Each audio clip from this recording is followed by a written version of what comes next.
People deluded, I'm back again. Come on, Ian, man. Come on. There's always just that active red line defenders, I think, is like. There's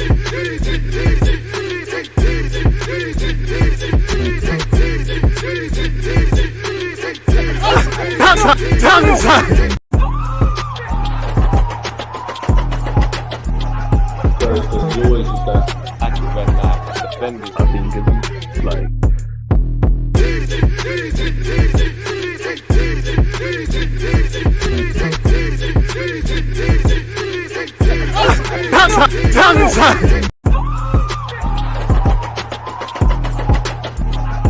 There's always just that active red line defenders, I think, is like.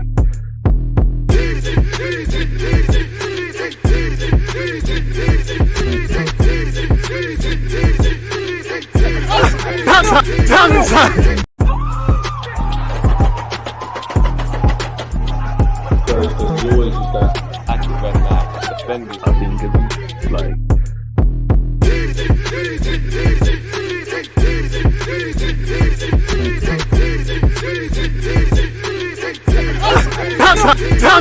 People deluded, I'm back again. Come on, Ian, man. Come on.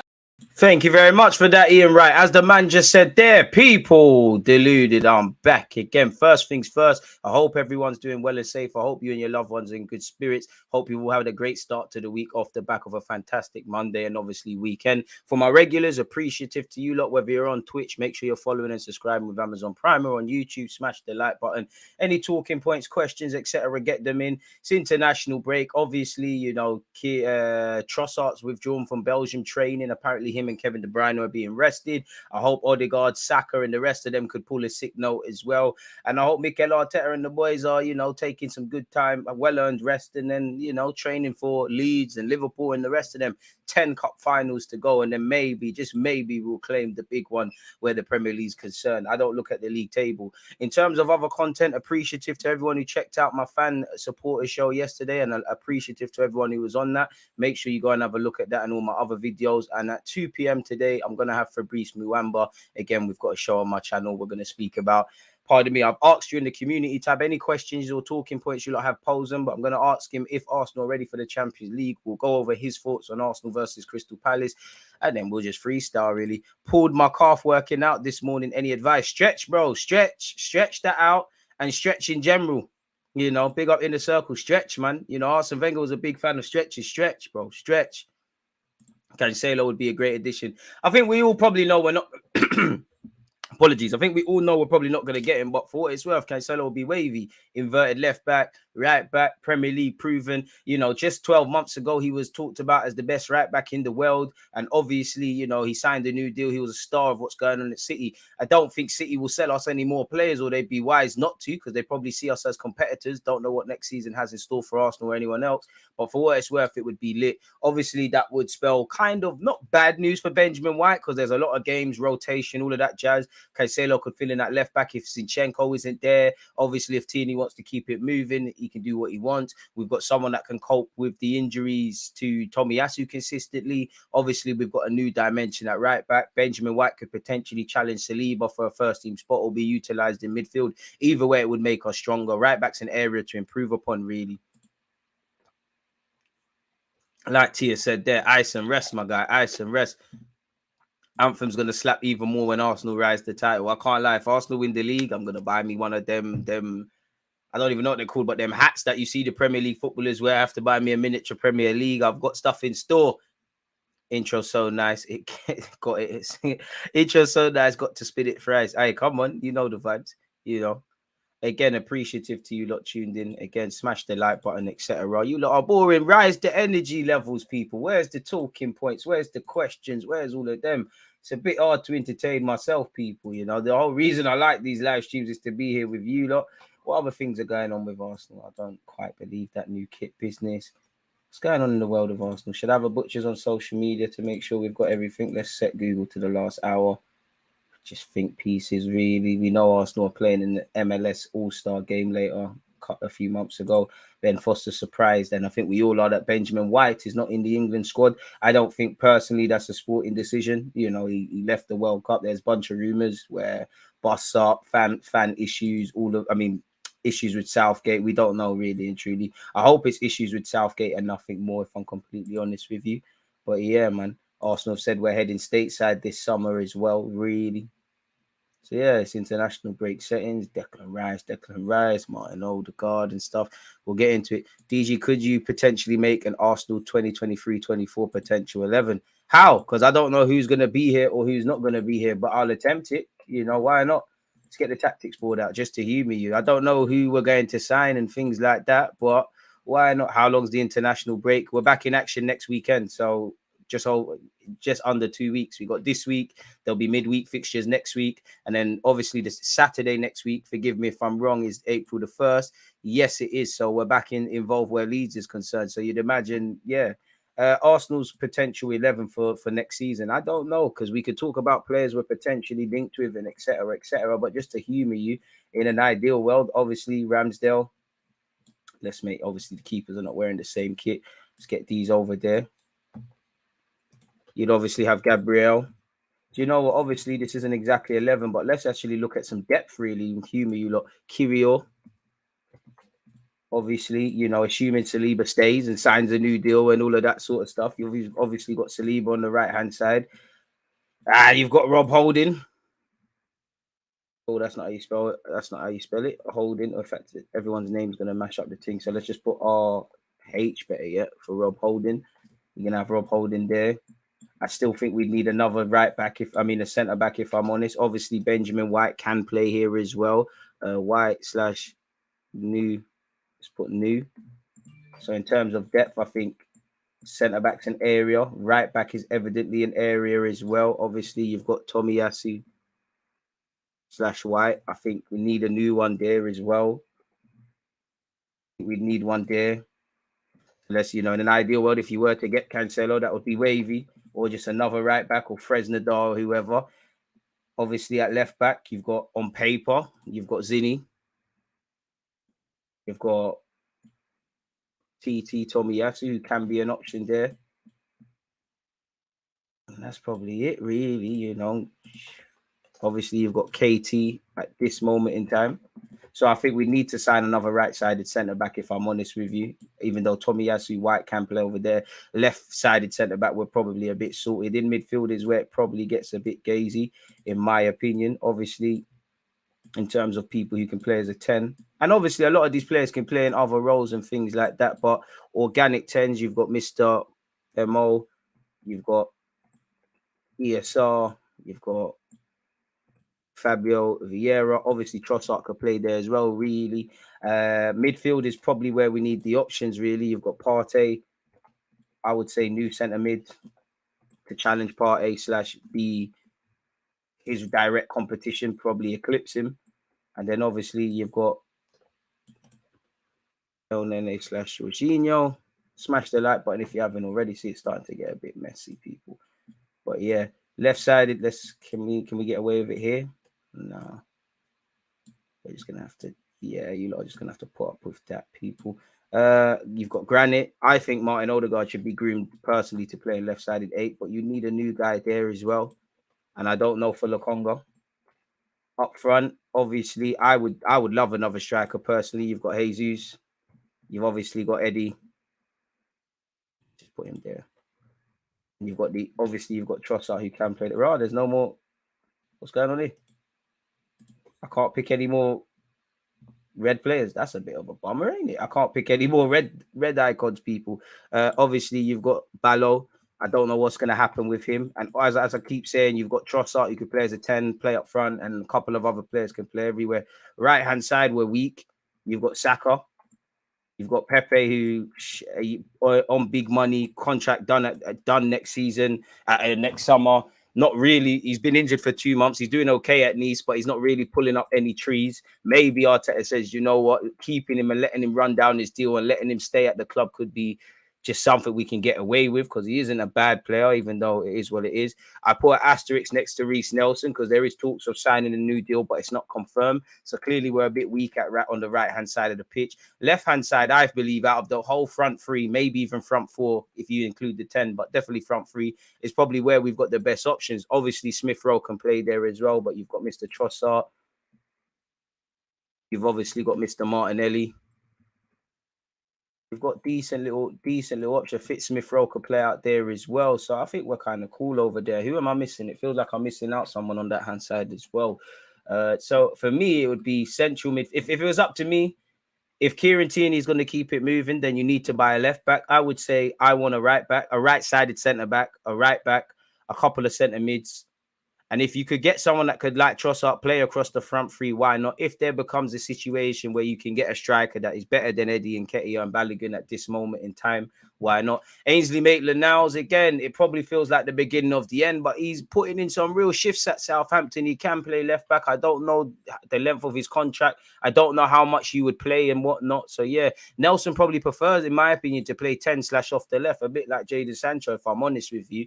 So I think the priority has to be midfield, in it. Like, this is the one area for me. With obviously injuries, I think right-sided centre-back. Right back, I think we're going to get one. We have to keep an eye on left back. I know Nuno Tavares is an option.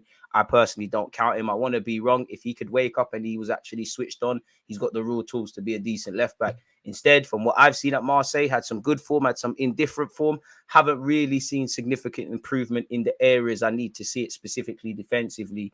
So yeah, if it was up to me, right-sided centre-back, right back, centre mid, striker/winger thing, and keep an eye on left back and the luxury of whoever Mikel Arteta wants beyond that, really and truly, whatever Mikel Arteta wants to do in that regards, man.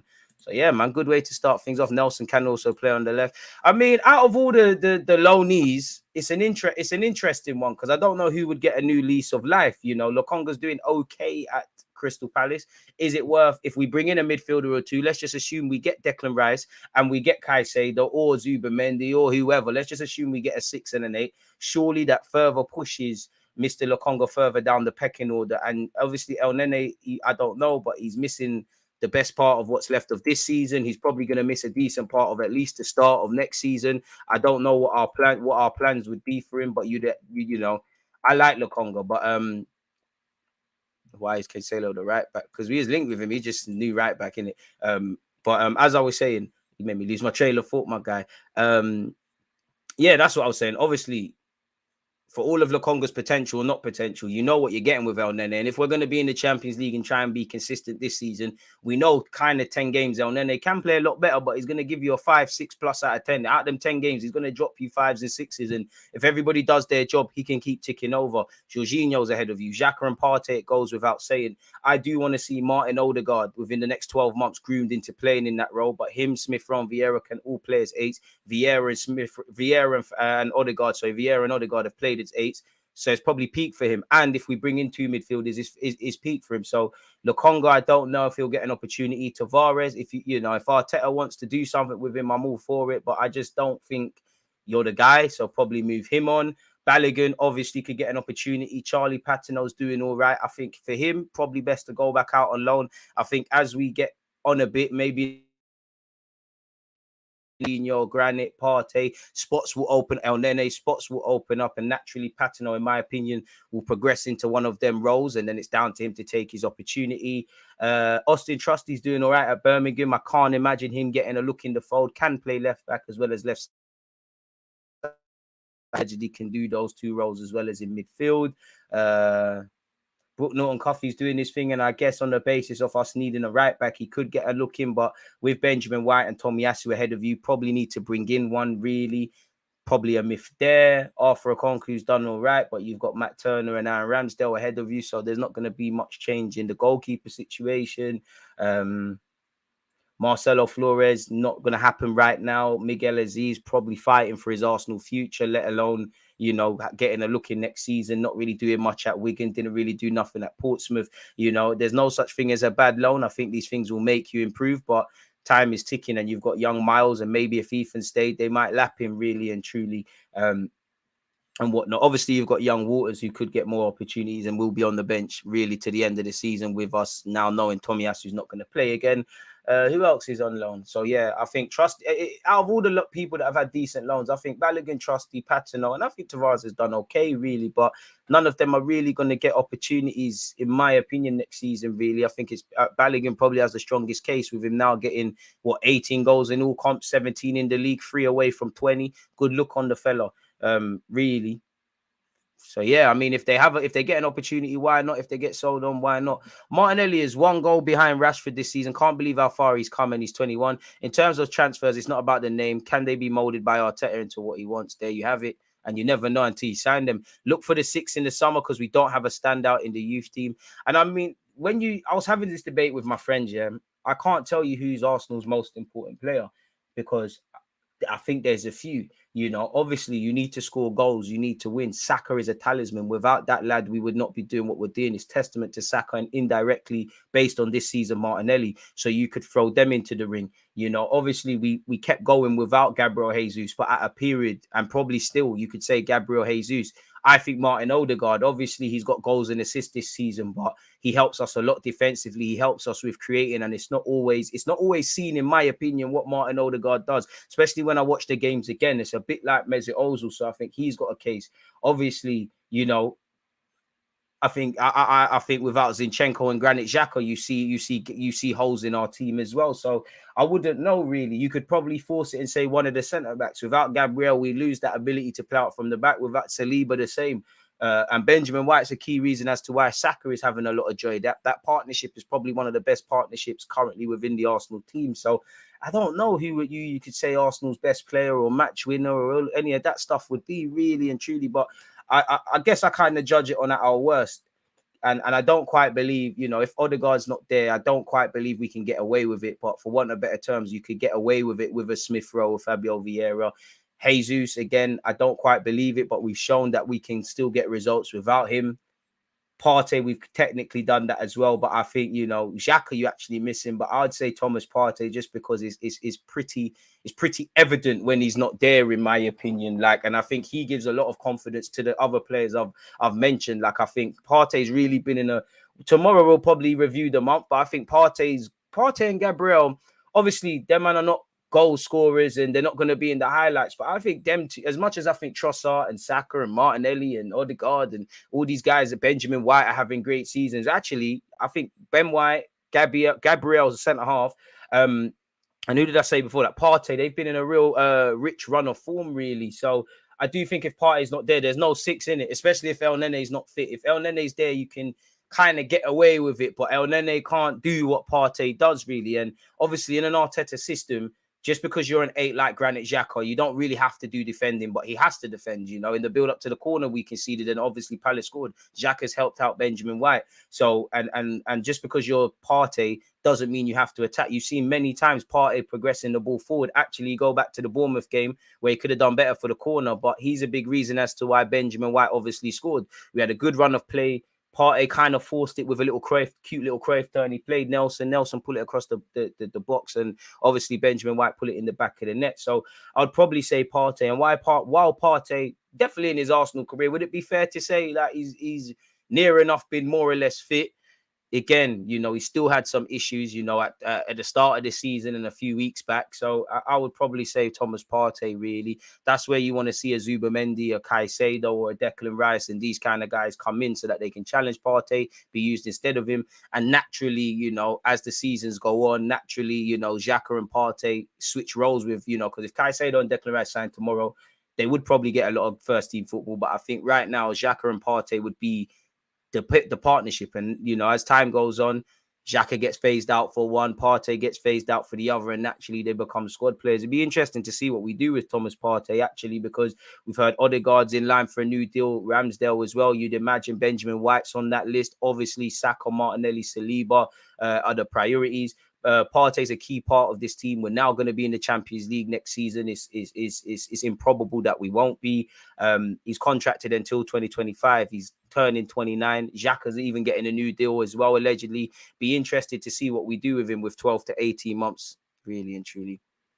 And that's the thing with Declan Rice. I'd be inclined to believe Declan Rice would immediately, if he signed tomorrow, would replace Thomas Partey or fight for him. But I do think Mikel Arteta will, you know, if I do think Xhaka's a lot more technical than Declan Rice, but I do think he would flirt with him in that 8 row, and you would have to see a different side of Declan Rice. Respectfully to Declan Rice and West Ham, we're going to be on the front foot a lot more. We're going to be playing low blocks a lot more. It's like Partey. Partey can contribute with passing and things like that. So as much as he's got to mop up and be that somewhat safety net for us if we get broken on the transition, he needs to help with progressive play. And I do think Declan Rice maybe has that side of his game, but maybe, you know, if we're going to sign someone, it's not what they're going to do in 1 year, away from the others. It's what they can do this year and what they can do in years to come. It's not just the player they are right now. It's the player that they can be really and truly. So, yeah, man. It'd be interesting to see exactly what happens there. Champions League anthem at the carpet gonna slap. Hey, DG, curious if there are any obscure names we haven't been linked with who you think would be nice pickups this summer. Kareem Adeyemi is all I can keep saying, really. Rice likes to go forward, but his forward numbers aren't very impressive. That's true. But Arteta's going to have to get a thing out of him. DG, you heard about the pause Premier League will do during the holy period of Ramadan. I mean, it's long overdue, really, for the Muslim players, so it makes sense. Shout out yourself, Daniel. Finally, DG, get to see you live. Hope you're well. I'm good, my guy. Smash the like button, everyone. Arsenal are like a conveyor belt. One part is broken, all the parts start to get messed up. Every player in the 11 is key. That is true, like all teams. Sorry if you want to put this on. Don't know why I turned my alerts on Twitter on, but yeah. Thoughts on Okan Koku as a potential Xhaka replacement? I mean, I wouldn't say direct replacement, but I do like him. You know, when he was linked with us, I started taking him in a bit more. And Reece Nelson obviously went on loan to Feyenoord, so I was taking him in a lot more. Decent player. Wasn't he meant to be a free agent?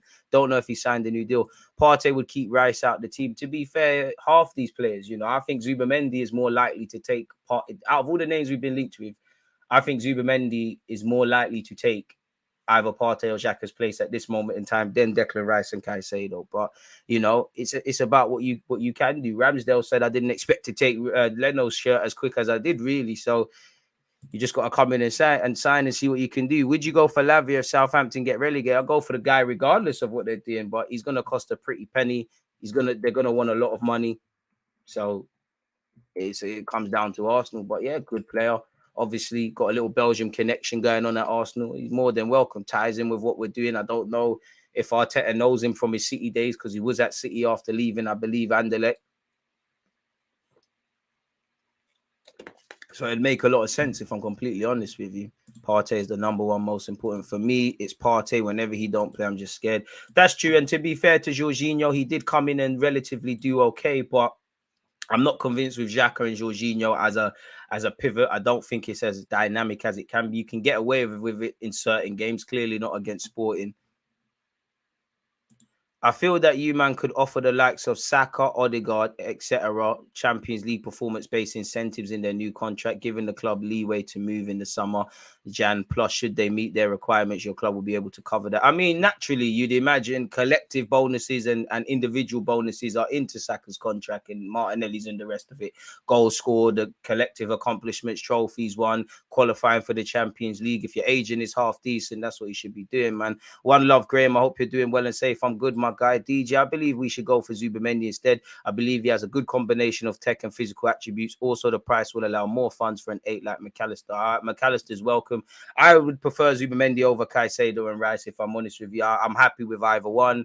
You know, I just think Zubamendi is the less glamorous name, if I'm honest, because he's probably more known of a lesser-owned entity. He's quite good in the air, even though he doesn't really look the most physical. He covers a lot of ground. I don't want to compare him to Rodri, but he could be our kind of Rodri. I think that's probably what Mikel Arteta is missing in his somewhat team. And obviously, he's got a release clause for like 40, 50 odd million. You know, they're saying 70, 80, whatever for Caicedo, Declan Rice, all these other things. It's surely easier to do that. DG, did you hear about Haaland pulled out of international games? Wish Saka did the same. Yeah, man, he's probably playing a dangerous game. He got the call from Pep telling him to fake it. It makes sense, really. You know, to be honest, I would love to see. I don't think we would, but I'd love to see us start to do that, really and truly, man, because we've got to protect our players. Definitely where Bukayo Saka's concerned. Obviously, on Thursday, England play Italy, and that's a big game. You'd imagine Bukayo Saka plays some part in it. Shout out the Malaysians, Mohammed, appreciate you for tuning in, man. Should we look at what's going on in the let me just make a timestamp. Arsenal foot. Should we look at what's going on where news is concerned? 26:20 transfer news / latest news. Sorry, folks, just making timestamp. Where do we start? Where do we start? Where do we start? Let's start here, people. Actually, with confirmed Arsenal information. We're heading to the US this summer. Our men's first team will be traveling to the United States in July as part of our preparations for the 2023-24 season. We're confirmed that we'll play at the Audi Field in Washington, D.C. on July the 19th against an MLS All-Stars team led by DC United head coach Wayne Rooney. Eddie has said, our match against MLS All-Stars in July is a great opportunity for Mikel and the squad to prepare ahead of the new season, facing strong opposition. We're currently working on our pre-season plans and we look forward to announcing further details soon. It's great. MLS All-Stars in Washington, D.C. in July, says Mikel Arteta. Our US tour last summer was very good preparation for the season, and we're looking forward to once again visiting our amazing supporters in the US. The match against MLS All-Stars will be a good test ahead of the 2023-24 season. So, yeah, shout out to us. I mean, that's what you got to do if you want to go get that. What's been said here? Nothing. That's just my notes. Again, Mikel Arteta's captain Martin Odegaard apparently is in line for a new contract. Arsenal want to hand Star new 7-year contract with substantial pay rise. I mean, we got him for 30 million. There's a lot of resale value, and I do think people sleep on the potential of Martin Odegaard when we talk about the Smith Rowes, the Sakas, the Gabriels, the Salibas, etc.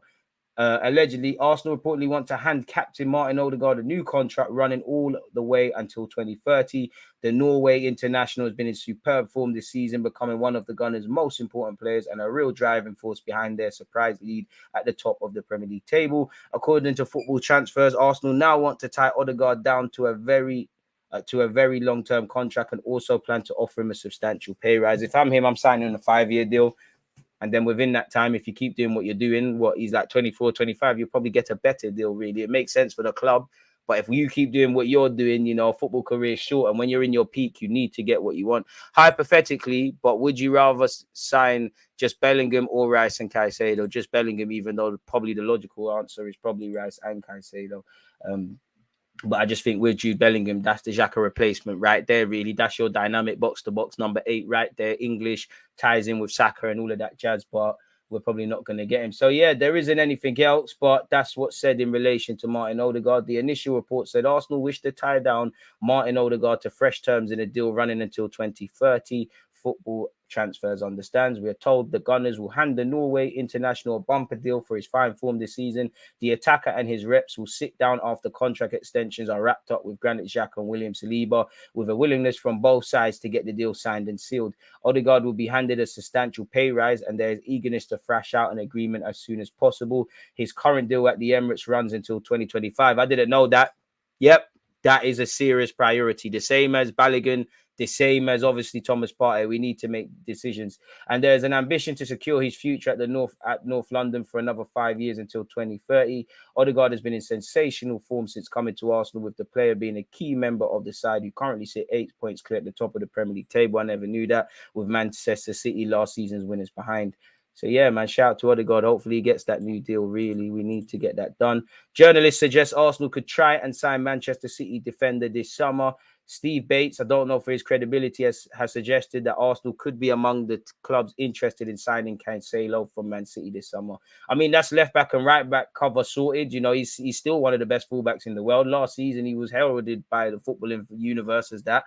Make it happen, really. I don't know if City want to sell us any more players, but yeah, allegedly, Mr. Bates said, I've seen reports that Bayern Munich may not pursue him at the end of the loan deal. The only reason I would say no is because Arteta's a stickler for training. We heard Cancelo, he seems like a guy that throws his toys out the pram, and he's done that at City. He's kind of done that already at Bayern Munich.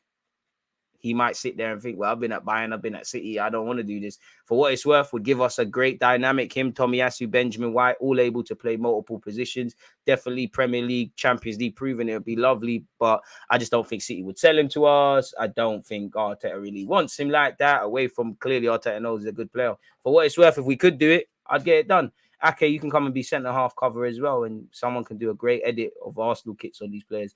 But nonetheless, I've seen reports that Bayern Munich may not pursue him at the end of the loan deal. They don't have an agreement obligating them to sign him, and if he's not pulling up any trees at the moment, that I can't see them pushing ahead with that. So he probably just ends up in Spain, either at Real Madrid or Atletico or Barca or something. Chelsea and Arsenal have been linked with him, and there's no doubt that if he was to be sold by City, then a lot of Premier League clubs in the top 4 or 5 would definitely be after him, as would many of the top clubs in Europe. I think Real Madrid have been looking as well. So yeah, that's that in relation to Cancedo, people.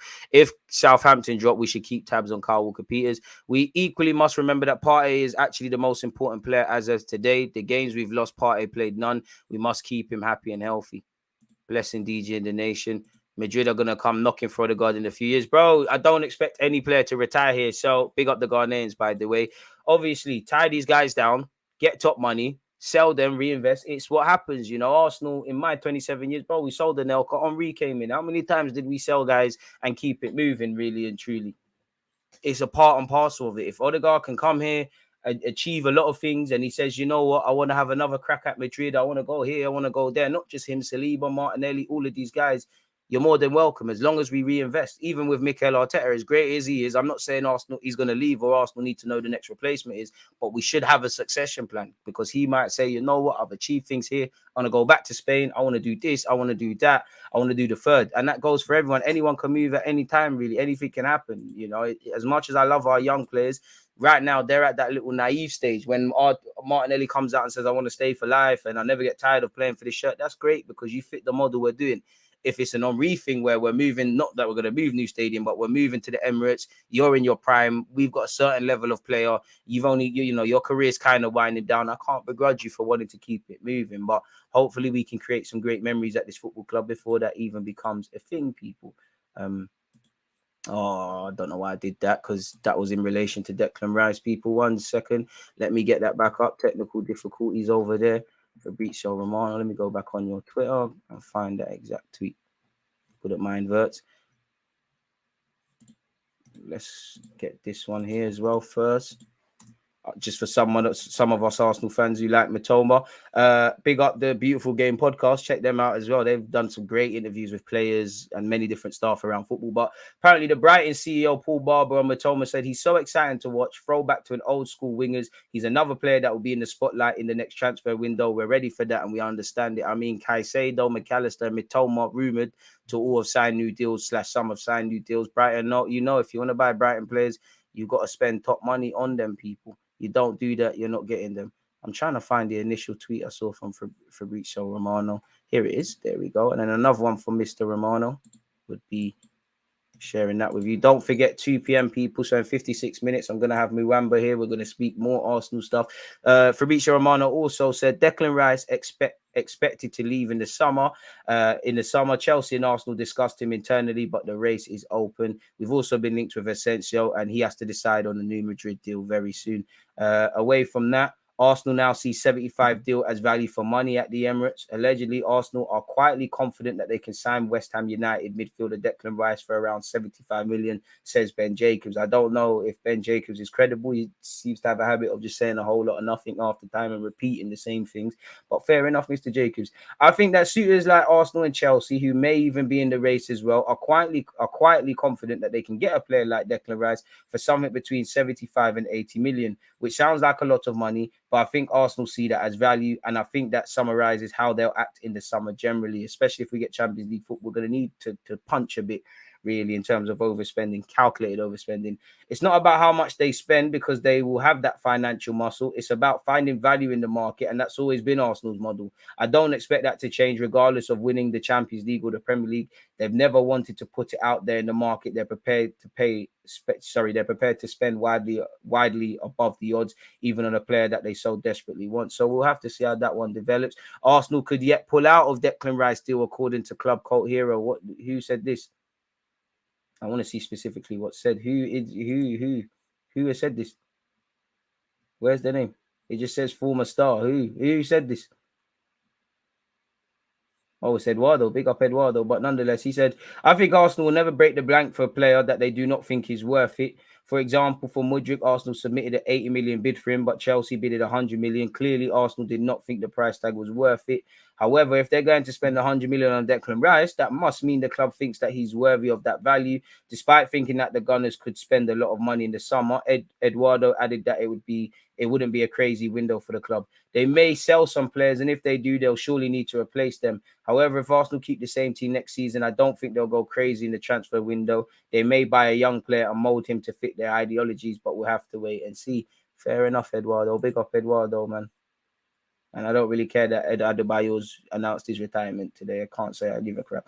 Arsenal are reportedly interested in signing West Ham midfielder Declan Rice as a priority this summer. We've heard this before. Once again, Ben Jacobs said, "We know that." Smash the like button and subscribe if you haven't. We know that Rice is going to be one priority for Arsenal, and even at the lower end of estimations, he's going to cost around 75 million. David Moyes has said on record that he believes that Rice should cost equivalent to Enzo Fernandez's British transfer record fee. So Arsenal are prepared to enter that type of race, and they're confident of winning it as well. Probably not going to get that really. I know he's got a year left on his deal, but why not? I'm not really on signing this guy. If Mikel wants him and he can improve him, why not? But I'm not keen on signing Noah Okafor. Allegedly, Arsenal registered interest in signing 25 million rated Red Bull Salzburg forward Noah Okafor ahead of the summer transfer window, but face competition from West Ham and Spurs people.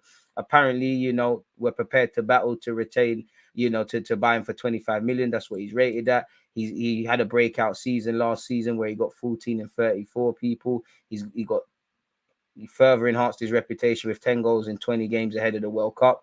Among his tally were goals against Chelsea and AC Milan. He's only under contract until next summer, reducing Salzburg's chances of commanding a fee that truly reflects his ability and potential. I'm not really convinced, but fair enough. If Arteta wants to get it done, he's got interest from AC Milan and Inter Milan as well, whether that's true or not. Premier League giants keeping tabs on Leeds United Wilfred Gnonto. But apparently Premier League clubs are keeping tabs on him. He's done quite well at Leeds. Allegedly, Arsenal, Man City, Chelsea are keeping tabs on the Italian situation and progress as things stand.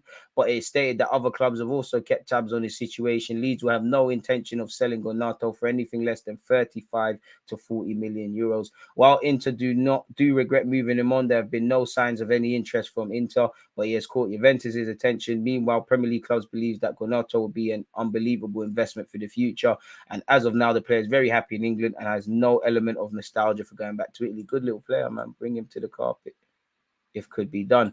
Fabrizio on Declan Rice also said Arsenal internally really appreciate the player and have discussed Rice as one of the players they like in that position. Same for Chelsea. At the moment, nothing has been discussed with West Ham, and a lot will depend on how much they will ask in the summer. The feeling around Declan Rice is very clear. Summer 2023 is going to be an opportunity for Rice to try something different. The feeling is it's time to go. It's time to try a different challenge. Fair enough, Declan. Fair enough, lad.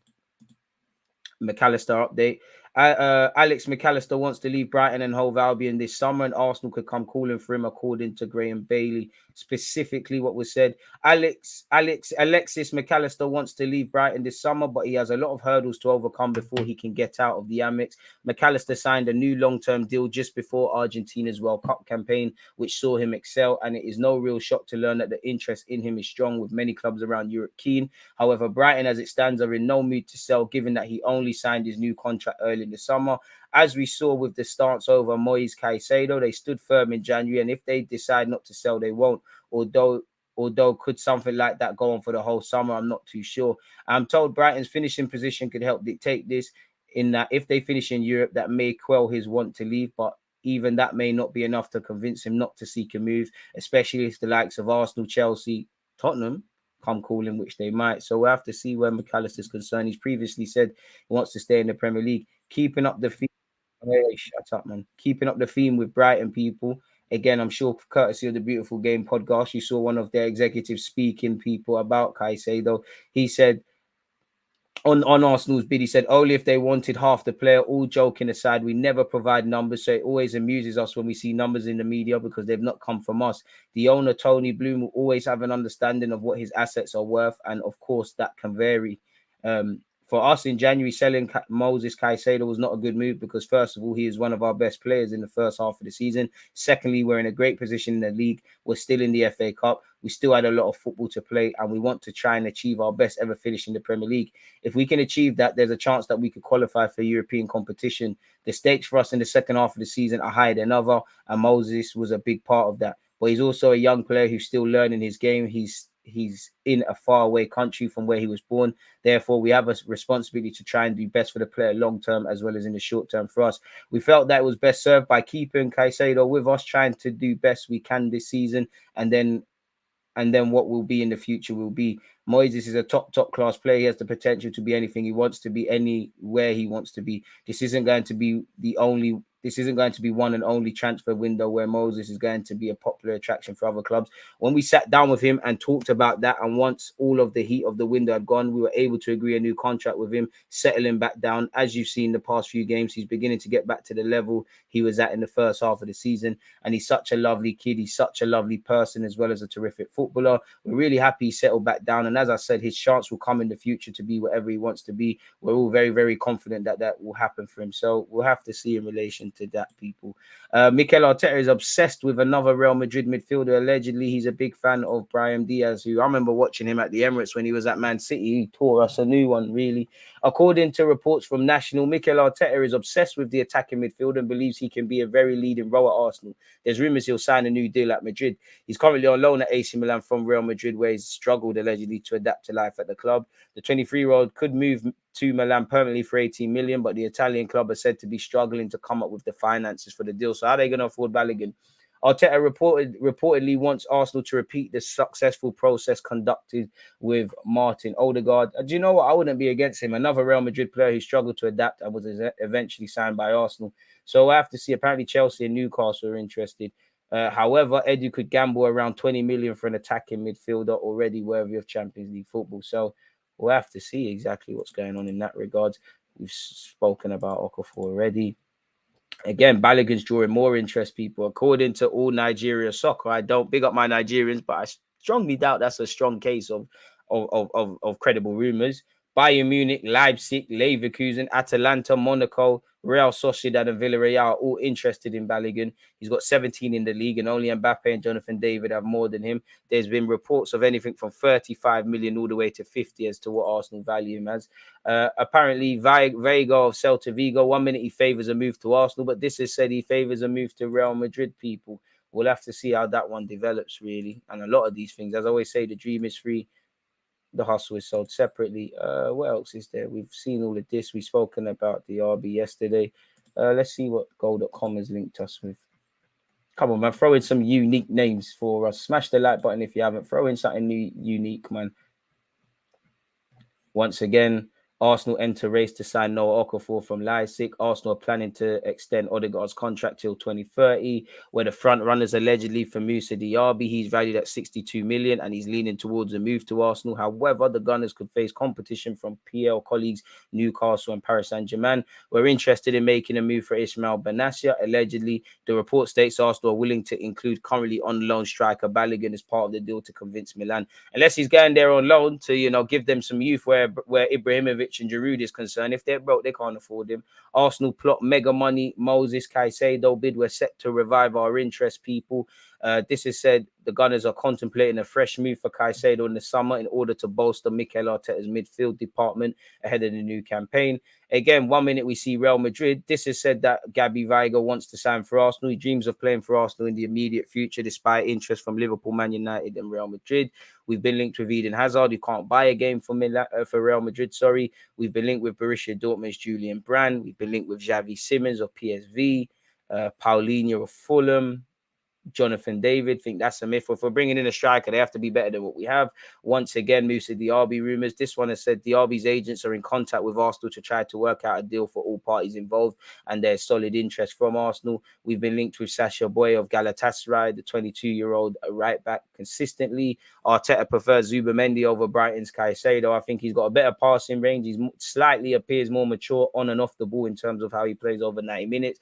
He's got a release clause of about 50 million euros. It makes more sense to go after him, in my opinion. We've been linked with Dahoud as a free transfer from Dortmund.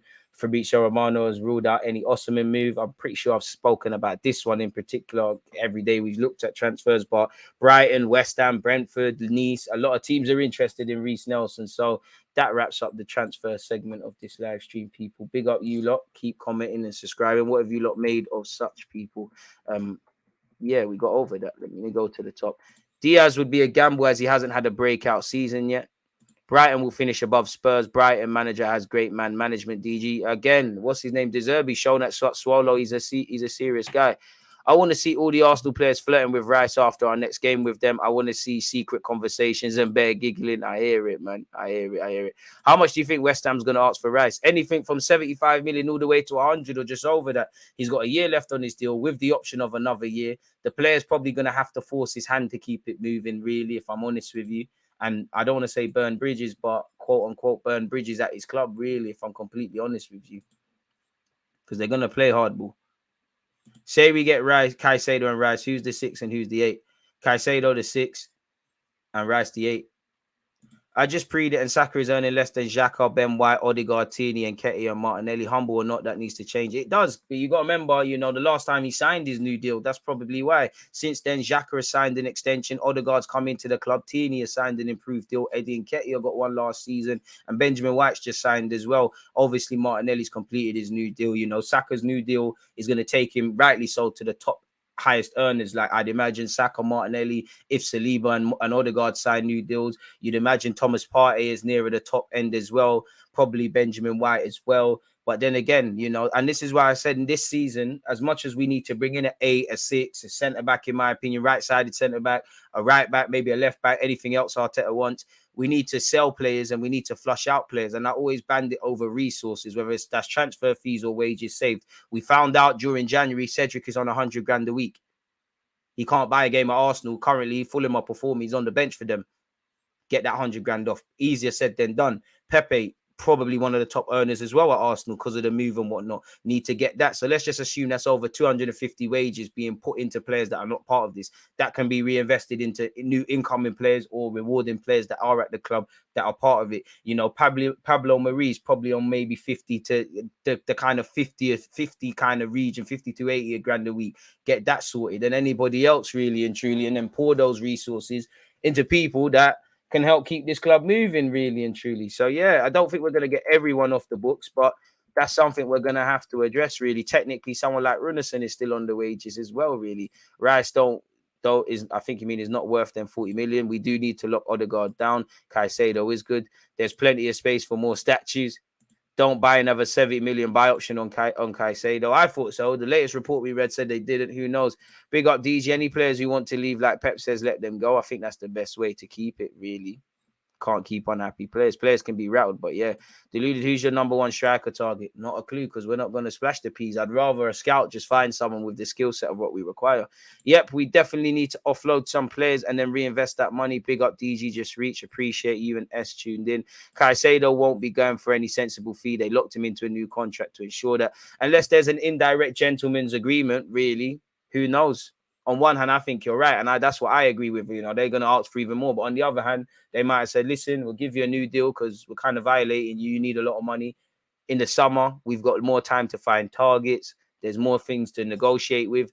Actually, Brighton, obviously, if he's there for 5 years, he's going to play well. But Brighton's hand is shortened because as much as Arsenal, Chelsea, whoever wants him, you can now assess other targets, really.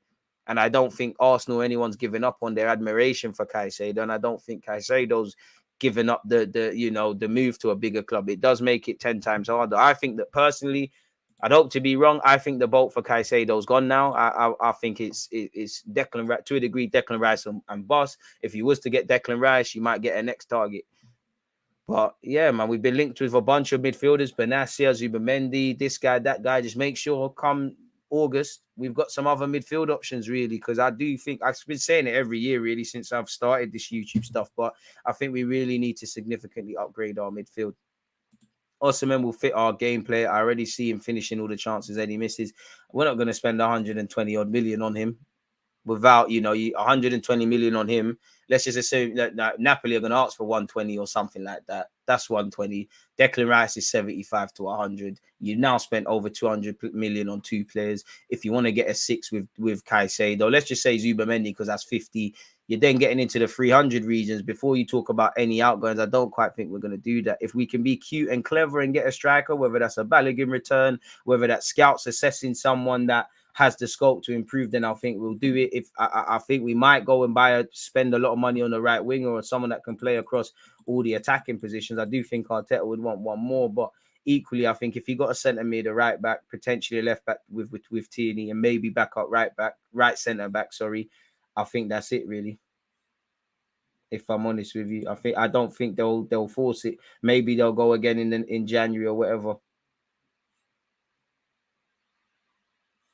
I'm not sure. We'll have to see how that goes, man.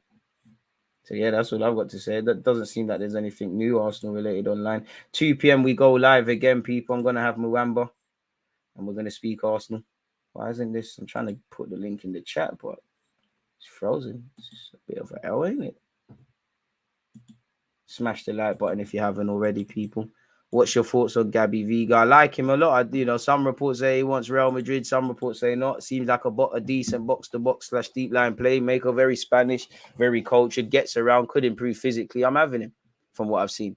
We need 3 quality additions. 1 striker, 2 cover for Partey. Prefer Savic. Savic is not cover for Partey though. And 3 cover for Saka. Then we'll talk about title contenders. Get Milinkovic-Savic, Osimhen. I hear that. What else have we got? I don't think we're not going to sign a striker. I'm not going to say we're not going to sign a striker, but I would love to be proven wrong because I want players that could just improve us in all walks of life. But yeah, man, I don't see us spending for these household name guys. Maybe someone that can play up front as well as right wing. Karim Adeyemi's over there at Dortmund. That ain't going to happen. So I think it's a myth, really. Especially as Arteta just giving Eddie the new deal and just brought Gabriel Jesus to the club. And obviously Trossard's probably put off spanner in the works. Thoughts on Bernardo Silva? What is there to have on Bernardo Silva? A wonderful footballer capable of playing in multiple positions. If he was ever able to sign for Arsenal, I'd love to get him, really. I went to watch Spurs versus Monaco in the Champions League when Spurs playing at Wembley, specifically to watch him. Fell in love with the player when I saw him at the Under-21s Championship a few years ago for Portugal. So yeah, terrific player.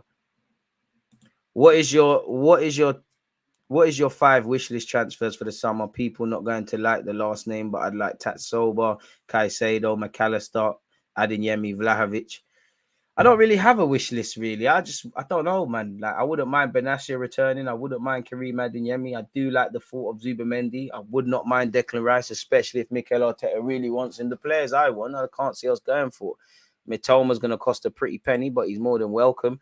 I'd leave Tatsoba alone. I would love McAllister. He's welcome. Vlahovic, again, it's going to be like Osimhen, where they're going to ask for a lot of money that I don't think Arsenal are prepared to spend now. Obviously, Juventus are going through some financial issues, but pardon me, if you're going to bring in the top level strikers or top money strikers, they need to come in and be first choice. If we can be a bit cute and clever, find someone with Giroud's skill set that can mix it in the squad, give us something different, then great. But yeah, man. I mean, we'd all love Osimhen, but I just can't see it, man. I just can't see it. It's not for me to see because Arsenal could surprise you, as you've seen, but I just don't think a striker is a priority for Arsenal Football Club this season, really. With Martinelli and Trossard mixing it up there, with what Eddie's done, with the scope of maybe bringing in Balogun, with obviously Jesus signing for the club 5 minutes ago, I think you're more likely to see us splash out on a right winger or someone that can play out wide than in that role. But what do I know? Again, I'm just sitting here waffling on YouTube. I don't know. Any player is welcome.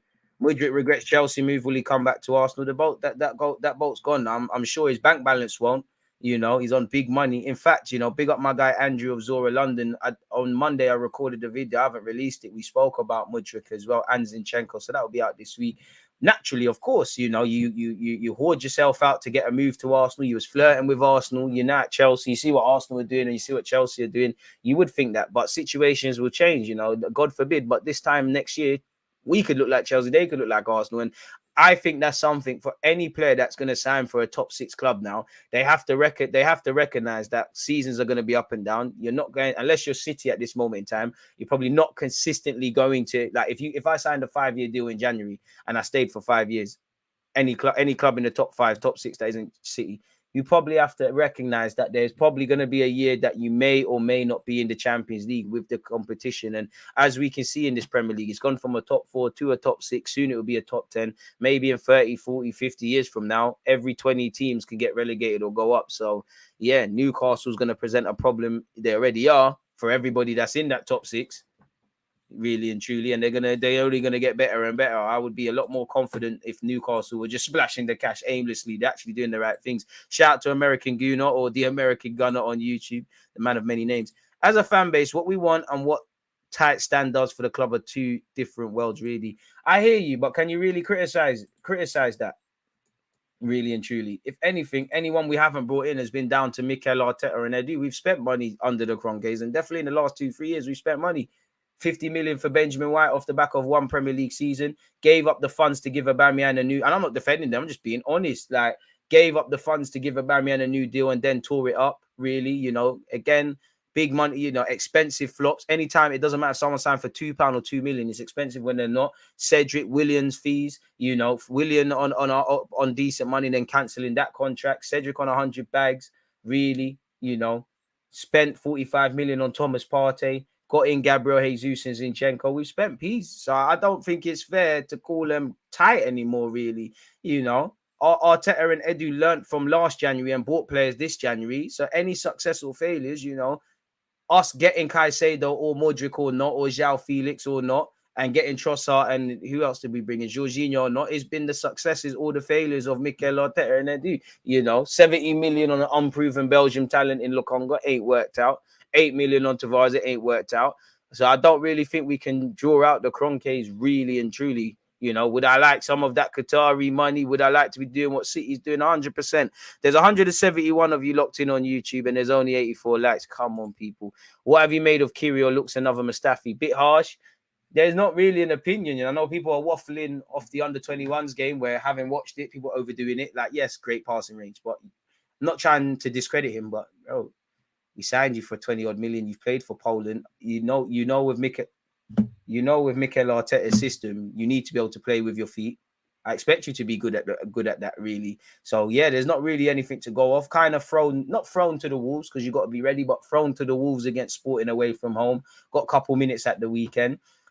Looks like he still needs to get to grips with, communicating with his teammates, whether that's due to confidence or a language barrier. I don't know. Seems a bit timid. I want to see him be a bit more aggressive, but there's not really anything else to go off, From what I know of him, decent on the ball, fairly decent tackler, but yeah, a bit harsh to call him the next Mustafi already.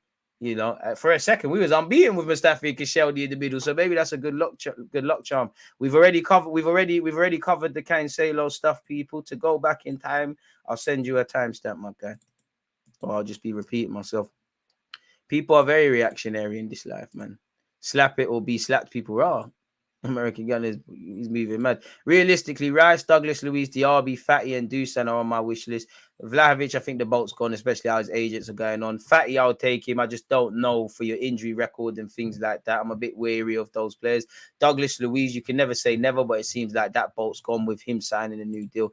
DJ, it's surprising to me how little Balogun coming back is mentioned. If he was not an Arsenal loan player, all Arsenal fans will be talking about the striker looking to break the French league scoring. Colin, I disagree. I think all fans are doing a waffling about him. Shout the Grenaders, man. I think if we keep the young players and bring in a few more, we'll be okay for a few years. I mean, we can't predict a few years. I think we just need to keep evolving, but we have got a good bunch of players. We've got a solid 11. It's just about looking after the depth and bringing in more people, in my opinion, like the Jesuses and Zinchenkos that evidently raise the levels of the football club and indirectly make some other players. I might be forcing it because Gabriel's had a great season and I'm not comparing Kyrgios to these guys, but it felt like at the minute Kyrgios signed, Gabriel went up to another level. Balogun is better than Eddie, in my opinion, can play across the front three and is more dynamic than Eddie, dribbling and taking defenders on. I mean, Balogun's shown he can play off the left, but it's through the middle or nothing. He could be, man, but I don't really want to bet. As much as I like Fatty and his potential, and I'll take him on that. On the other hand, especially in them attacking positions, I don't really want to gamble. I really want to get every signing's a gamble, but I really want to sign players that evidently are going to do this thing right now for us. Fatty looks like he needs an arm around his shoulder. He needs to stay fit. The quality is there, the ability is there, the potential is there, and who knows? We might miss a boat out, but He's gonna be on big wages. Not Madrid, Barcelona not gonna sell him cheaply, regardless of it being at a discount. So yeah, did Ndika sign a contract with Frankfurt? Not a clue. But that boat's probably gone. You can't rule it out. But we've just brought in Kirio. Ndika's a left-sided centre-back. Can't see us having three of them, especially with Gabriel evidently in front. You know, Kirio, he can always impress and do something, but it seems at this moment you are a squad player. We'll probably see a lot more of you. I want to say maybe next season, potentially, you know, get a pre-season in August. I don't know how many games you're going to play next season because I did like how Arteta went very strong in the Europa League group stages, and I hope he does the same in the champs, really, because I'd love for everyone to get a game, but we're not a Sunday league club. If you play, it's because you're the best player. You know, I'm sure Arteta would want to be fair with his minutes, but if Arteta was fair in distributing the minutes to all of his 16, 17, 18, 19, 20 squad, we might not be where we are in the league table. You know, Saka would have a lot less minutes. So would Martinelli. They are two top goal scorers. Odegaard's not behind them. Not far behind them. Haaland's injury looking tasty. I don't advocate any injuries. I don't like to see anyone injured because, you know, it would make me feel a lot safer if Haaland was injured. You know, it means City are weaker if you say that. You've got Julian Alvarez waiting in the wings, but it's probably them little lies during the international break, man. Arsenal started doing their loan watch updates. Wonder where they got that from. Gosh, man, they do their own thing, man. We have the most players out on loan of any club in the top 75 leagues. 25. So 25 players on loan. Fair enough, and that's going to be cut. You know, not everyone's going to make it here. Some players that are on loans, contracts running down. Some will be sold, and there's literally a couple I feel that, you know, within 12, 18 months, 2 years could break into us. I'm excited about Balogun. If I'm Arsenal, I'm ready to move in every direction where Balogun's concerned. If he wants to leave or there's an offer we can't refuse, sell him. Maybe it could be a case of going out on loan again. You know, Palace ain't got a striker, struggle for goals. We could see him in the Premier League because he may or may not get enough first team football between now, August and January. And I could also understand integrating him into the first team. City are better without Haaland, so it's our best interest that Haaland is fit for City. I'm not too sure about that. I disagree. I mean, so does Pep. The man's got however many goals, really. Bit harsh. Big up DG. Who do you think is the better finisher, Eddie Nketiah or Balogun? Well, in the professional game, Balogun, isn't it? I do think if Eddie Nketiah went France, he would have something like Balogun as well. But I haven't seen Eddie Nketiah score that many goals. I think, you know, Balogun. I personally I prefer Balogun. I think Eddie Nketiah is more ahead because he's been exposed to first team football for a bit longer. And I think he's got more of them at this moment in time, more of what, and these things could change, but I think he's got more of what Arteta wants to see, the, you know, selfless runs, dropping deep, etc. I think Balogun looks a lot more confident. You know, he makes them lovely darting runs to the front and back post. He's shown he's a finisher. I do think his ceiling is higher, but this ceiling stuff is all waffle. I think if he was to sign in August, he'd be behind at this moment in time Eddie Nketiah, Jesus, the luxury of trust up through the middle. Really. Balogun, to be fair to Eddie, Balogun is a shiny new toy. If the roles were reversed, Balogun was at Arsenal in the first team and Eddie was over there and Reams doing this, people would look at things different. It's an interesting one to have, and who knows? Both of them in the next 2-3 years could be sold on, and you bring in the next striker. Because if the next Thierry Henry became available and Arsenal were able to get him, you know, you think I'm not going to sell Balogun and Eddie Nketiah, or Jesus would have to move out wide, so it's peak for them. I can't lie, man. Shout out to you. I just disagree that they're better without Haaland. You know, if you know, Haaland's a very service-reliant striker. If they were better without last season, people said City just needed a striker. You know, you take away Haaland's goals and how much they've correlated to 3 points, where would they be? I think it's a bit harsh, but respectfully, I don't really care for City. It's got nothing to do with me, man. If that's it, then I hope he never plays with them again. So there we have it. If you're on Twitch, subscribe with Amazon Prime. I mean, is there anything else Arsenal related? I don't think so. Don't forget, people, in 25 minutes, I've got Fabrice Muamba. We'll be speaking about Arsenal at even more depth and length. No, man, the most exciting thing is that we're going to America this summer. Big up to the Americans tuned in. You got a chance to go do a thing. And again, it's not about Balogun's goals. Obviously, goals to a striker is all that matters, but it's not about the goals. Our goal sounds stupid because they are, and Arteta bangs on about, you know, goals. but goals are not the most important thing to Arteta's system. It's, you know, the link up play with the wide man. You know, there was a direct correlate. You know, Martinelli kind of declined when he was linking up with Eddie Nketiah. Eddie had a great relationship with Jesus in pre-season. Jesus has a much better relationship with Martinelli. Martinelli worked a lot better with Trossard as well. It's about the selflessness you do, and that's where Balogun's game at this moment in time isn't quite there. It's getting there. You got to remember, the man's young. This is his second loan spell. This is his first. I don't believe there's such thing as a positive or negative loan spell, because they're all a lesson. Because I think there's bound to have been things he learned across his loan spell at Middlesbrough that have mentally helped him to do what he's doing at Reims. And there's going to be many up and down seasons. This is his first outbreak season. This is the honeymoon period. Everybody loves Balogun. You can do no wrong. You're scoring goals. Next season, there's an element of expectation. And when you hear his interviews, he's well aware of this. As I always say, at his age, and I'm not saying this to discredit the examples or the players or saying he's going to be like that, but at 22, 20, 21, 22, 23, however old Balogun is, what was Jamie Vardy, Aubameyang, and Harry Kane doing? Two of them were just on loans. God knows what Jamie Vardy was doing, probably getting Asbols in the court and that. He's crazy. So we'll have to see, man. But I do think Balogun is, I think the ceiling's higher, but I think Eddie's ahead of him. But who knows, man? Things can change. I do think people are a bit harsh. You come into America, DG. I don't think so. Appreciate that, my dude. I don't think so, though. Ferguson will develop at Brighton. Ferguson's lit, man. Which players have been unsung heroes this season? I don't feel Gabriel gets enough credit. Probably him. To a degree, Eddie Nketiah. I can't lie. You know, people can say what they want about him. The man filled in quite well for Jesus. And I'm not the biggest of fans of Eddie Nketiah. Like, it's Eddie Nketiah will die. Slightly him. I think he's gone under the radar. I think up until recent, Benjamin White's getting his plaudits now. But I would say Benjamin White, Gabriel. Obviously, I would say Pipe, but everyone knows he's sick. Jacques has been getting his flowers. I think, to be fair, everyone's kind of getting their flowers, man. What do you think of Tony for Arsenal, given he could play through the channels? Bro, Tony would be the one, really. Someone that can do that, can take pens, believes in himself. Obviously, with the greatest of respect to Brentford, you know, like you see with Trossard, with the greatest respect to Brighton, like we've got wavier players. When, you know, you link up, you play a lot better when you're with wavier guys. The problem with him is obviously we don't know this impending ban, where when he's been called up to England, that leads me to be believing that it's not going to happen anytime soon. And Brentford are going to put a hefty price tag on him, really, and probably more than he's worth. We need an upgrade on Kyrgios. Bro, the man's just signed, fam. And Nketiah is a shout. Even Nelson, when he got called upon. Yeah, no, I don't know. Unsung hero. Hail up Nelson for what he did against Bournemouth. And he's taking his chances relatively. But I don't know if I would say unsung hero. I don't think he's played that much. Obviously, them 3 points could be vital, especially as we've dropped points on occasions this season. But yeah, Nelson's got a case.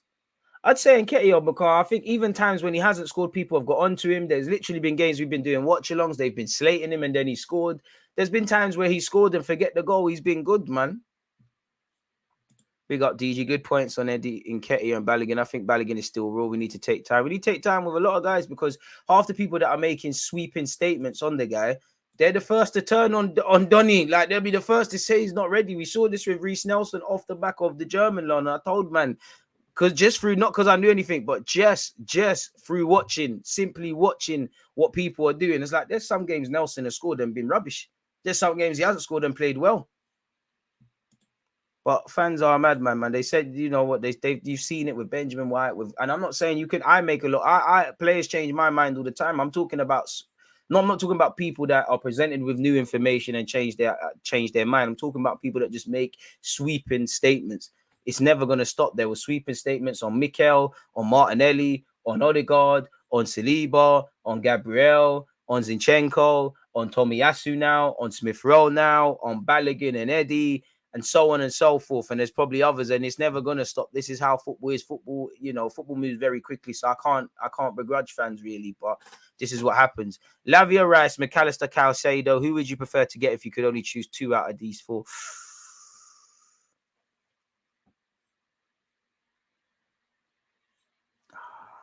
That's a good question, bro. Bro, again, Tavares better than Tierney shouts, bro. You see what I'm saying? But forget all of that, man. Oh, this is a good question, because I feel like I'm going to do Lavia. Lavia and I feel like saying Lavia and McAllister, Lavia and Rice, Lavia and Caicedo, McAllister and Rice, McAllister and Caicedo, McAllister and Lavia. I just have to put all their names in a hat and just pick 2 names, man. I can't lie to you. Because a part of me wants to say Rice and then Caicedo, and then I like Lavia. Lavia's my guy. McAllister is definitely one of the 2 because, you know, to be fair to him, he's probably more of an 8 than any of them 3. So it's McAllister and... Let's go McAllister and Lavia. Let's go with McAllister and Lavia. But then Rice and Caicedo, just bring them all, man. Just bring them all. Lavia is too injury prone, though. I mean, I don't know what his injury record is. Zubamendi and Rice in the summer. Caicedo would be priced out of a move if Brighton get into Europe, which is also true. It's Eddie. If our dreams for this season come to fruition, the games he filled in when we lost Jesus are quite underappreciated. Don't get it twisted. There was games where Eddie could have scored. Even when games he scored, he didn't do well enough, in my opinion, in the goal scoring record. You know, but he filled in some big games as well. Man United, Spurs away, where he should have scored as well. And not just him. There's been various players in that squad who have done that. You know, everyone has played their part. You know. Nelson's moment against Bournemouth, Eddie and Nketiah filling in is as important as Trossard's contribution or what Granit Xhaka, Saka, Martinelli, Martin Odegaard, Jesus have done since the beginning of the season, really. You know, it's a team game. There's 11 players out there, however much on the bench, and a 20-odd man squad. Everyone plays their part. Rob Holding's, I'm exaggerating, of course, but you coming in against Crystal Palace at home and doing a relative job could be important. Hopefully you can do the same against Leeds. Respectfully, I would like Saliba back for Leeds. If not, we're going to need you at Liverpool away, or I think you're in trouble, Rob Holding, but I'll support you all the way, man. We ought to get the RB since he can play both left and right wing. I think he's meaty left wing, if I'm honest with you. And for the fee, I think it's a bit political, but why not, man? We could do a lot. We could do a lot worse. Just because I'm wary of time, people, in 18 minutes, I'm going live once again with Muamba. So with it being 1 hour and 12 minutes, first things first, thank you very much for your talking points and everything else and your questions, etc. Join me at 2 p.m, people, because I'm going to, we're going to speak with Muamba about how the Crystal Palace game went and any other thoughts, people. So yeah, man, smash the like button, subscribe if you haven't. I would take Cancelo for what it's worth. And I'll see you lot in just a moment, people. Stay blessed. There's always just that active red flag defenders. I think it's like